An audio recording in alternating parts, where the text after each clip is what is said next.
राम राम सभी जाट बिरादरी के भाइयों, माताओं और बहनों और बुज़ुर्गों।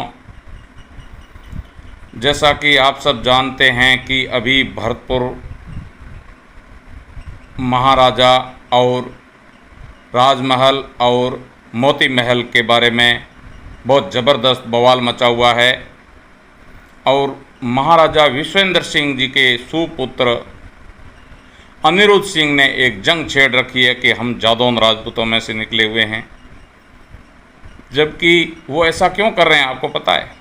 इसका पीछे का राज ये है कि वो छोटा बच्चा होकर के उसने सोचा कि मैं बड़ा दिमाग लगाऊंगा और इन दोनों बड़ी बिरादरियों का फ़ायदा उठा करके क्या पता सीएम बना देंगे मुझे। इसलिए अनिरुद्ध सिंह ने सोचा कि मैं राजपूत बिरादरी का बोल करके राजपूतों का सहयोग ले लूँगा और जाट बिरादरी मेरे साथ है ही। इस तरह से दो बड़ी बिरादरियों का सहयोग लेकर के और मैं को बहुत बड़ा नेता बन जाऊंगा। लेकिन उसको पता ये नहीं है कि बेटा इस तरह से झूठी राजनीति करने से बिल्कुल कट जाओगे। जो तुम्हारे हैं वास्तव में वो तुम्हारे से बिल्कुल सख्त नफरत करने लगेंगे, इसलिए तुम कहीं के नहीं रहोगे। इसीलिए कहा गया है कि दो नाव की सवारी नहीं करना चाहिए और जो वास्तव में अपनी हैं जैसी है वो अपनी ही है और वो अच्छी है। इसलिए सोच विचार करके अभी भी सुधर जाओ।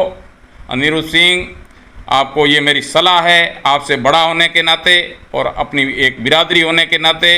इसलिए आप वापस आके अपने पिताश्री से राजीनामा कर लो, कंप्रोमाइज़ कर लो और क्षमा याचना करो कि पिताजी मेरी गलती हो गई, इसी में आपकी भलाई है।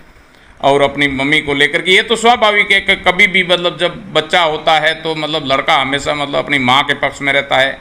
तो ये कुछ गलत नहीं है कि महारानी और बच्चा एक तरफ है और महाराजा विश्वेंद्र सिंह जी एक तरफ है। लेकिन इनका जाट समाज की बिरादरी के सभी लोगों से निवेदन करता हूँ कि उसको ला करके समझा के बिठा के उसके दिमाग से ये भूत निकाल दीजिए कि ये गलत है। इस तरह से कोई राजनीति बेटा नहीं करने देंगे और अपनी बिरादरी में रहे और अपनी बिरादरी का गौरवगान कर, अन्य का नहीं। जय हिंद, जय भारत।